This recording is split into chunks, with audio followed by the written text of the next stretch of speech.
Hello everyone and welcome back to my channel. This is Rosh from the Poor Millennial Mom, and this channel is all about cash stuffing, budgeting, and debt repayment. I am a single mom on a journey to paying off $89,000 of credit card and student loan debt. So if you're interested in following along on that journey, I would love to have you. But today we are doing my September 2022 budget, and boy is this one rough. So I'm going to walk you through. We're going to talk about my income. We're going to talk about my expenses, my 5 categories that I have. And yeah, we're just going to talk through it. So buckle up. Let's get started. Now, the first thing we're going to talk about is my income. So my income for the month of September is much lower than it was last month by about $500. These numbers may fluctuate a little bit, but this is kind of what I'm assuming. So my full-time job, or my main job, is going to be about $1,300. Right now I'm only working there 17.5 hours per week, which means that I get about $650 every 2 weeks after deductions, taxes, EI, CPP, like pension, all of that stuff. Union dues, that's another one that takes a good chunk. So about $1,300 from that. My part-time job is going to be roughly $700. I'm not sure yet. I do have my schedule, but there is a 2-week delay on my pay because of the way they process it. So I will be getting paid 4 shifts in August, in September, and 4 shifts in September, in October. So we will see. I have about 11 shifts at my part-time job in September because I am taking a week away while I'm at the conference in Halifax. Stay tuned for some content on that. But oh man, Halifax is going to be expensive, y'all, but that's the topic for another video. Child support and child daycare Section 7 deductions. $550 from my ex-husband to pay his portion of child support for September, which is $250, and then daycare fees, which are about $300-ish in that window. And then finally, child tax benefits, which come to $491. That is an ongoing benefit in Canada, so unlike in the States, this is something we get every single month. The reason mine is so low, even though I am low income, is that it is split with my ex-husband. Because we have 50-50 custody, I get half of the amount that I would get if I had full custody. So if I had full custody, it would be over just under $1,000, I believe, because both my children are over 6 years old, but because I do not, that's why it's $491. I don't believe there are any other benefits coming in September, but I might be pleasantly surprised. So we'll see. My total for the month will be $3,041, which again is a $500 decrease from August. So I had to change some numbers, pull some money out of savings, and make it work, which you will see as we go through. So that being said, let's move into category 1 of my 5 categories, and that is must pay. So these are the things that I absolutely must pay every single month without fail. These are the ones that keep the roof over our head and the food in our bellies. So rent, $875. My portion of groceries is $300. My portion of internet is $60. My portion of utilities is $200. My phone bill is $65, and then I'm only going to be putting $200 towards daycare because as of filming this, which is in August, I already have all the money I need for the September daycare bill, which is due on the 20th. So I will put a little bit less towards that to save up for October. And hopefully by October I will have a new job that's paying me a bit more and be able to make some more money. So my minimum must pay is $1,700 for this month, leaving me with $1,341. Now, just a note that groceries, I pay about 60% of our grocery bill, sometimes more, because this is split with my partner. Rent, I pay half the rent, again, split with my partner. Internet, I pay half of, it's actually $120, so split with my partner. And then utilities is another one that I pay most of, but he does pay towards it as well. And then the last two are all on me. So yeah, it's pretty high. Those are just the minimums. Variable spending is going to be about $200. So 100 for food, 100 for fun. This might change. I find I generally am not spending that much on fun because we have science center passes and low income passes for a lot of places around town. So I can get in for quite low. And then we just kind of pack our own lunches. Food, if I get the job I'm hoping I get, I will be spending a lot less on food because I will be working from home. So fingers crossed for me, guys. Send me some good vibes. I hope I get this job because I really want it. So that's $200. That leaves us with $1,141. 3 is debt repayment. So these are all my minimum payments plus my snowball. My minimum payment on my RBC card is $150.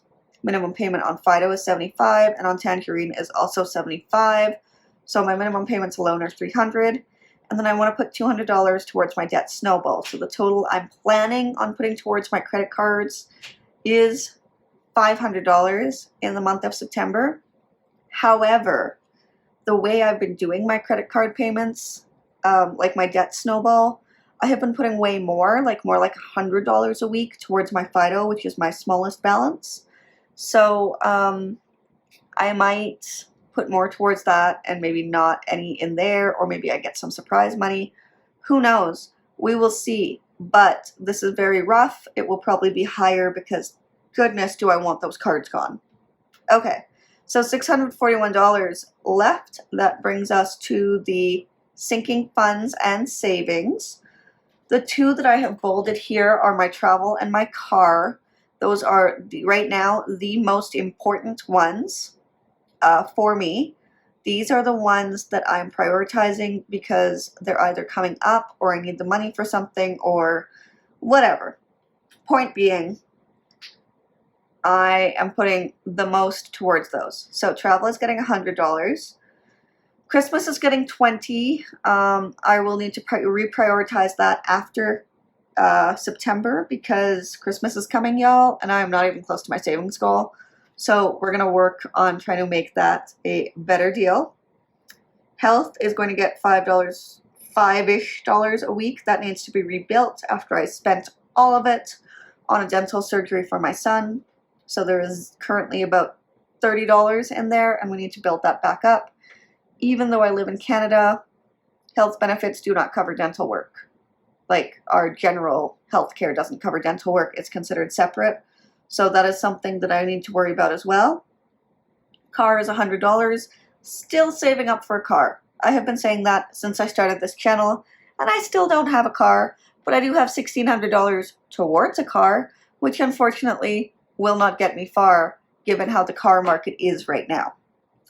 10% challenge, so that is where I take 10% of the total income, which is $3,041. And I put 10% of that into a general savings envelope. The more I make, the more money goes into that. When that envelope hits $2,000, which it may not in September, but may in October, anything over that $2,000 gets sent straight towards credit card debt because I want to clear those cards. And $2,000 is a comfortable amount, I feel, for an emergency fund. I do also have a separate emergency fund and a different bank account that I don't really talk about. So I just feel more comfortable, given the last 2 years, having a good chunk of money, like a good chunk of money set aside, at least 2 to 3 months of my bills, just in case. So that is why $2,000 instead of $1,000, like Dave Ramsey recommends, but that is a topic, again, for another video. General savings is $100, but I'm not counting it in here because it's not really in any of my envelopes or anything. That is just an auto transfer. The total for savings and sinking funds in September will be $545, which will leave us $96. That brings us to the last category, which is nice to have. So I have not that many things in here.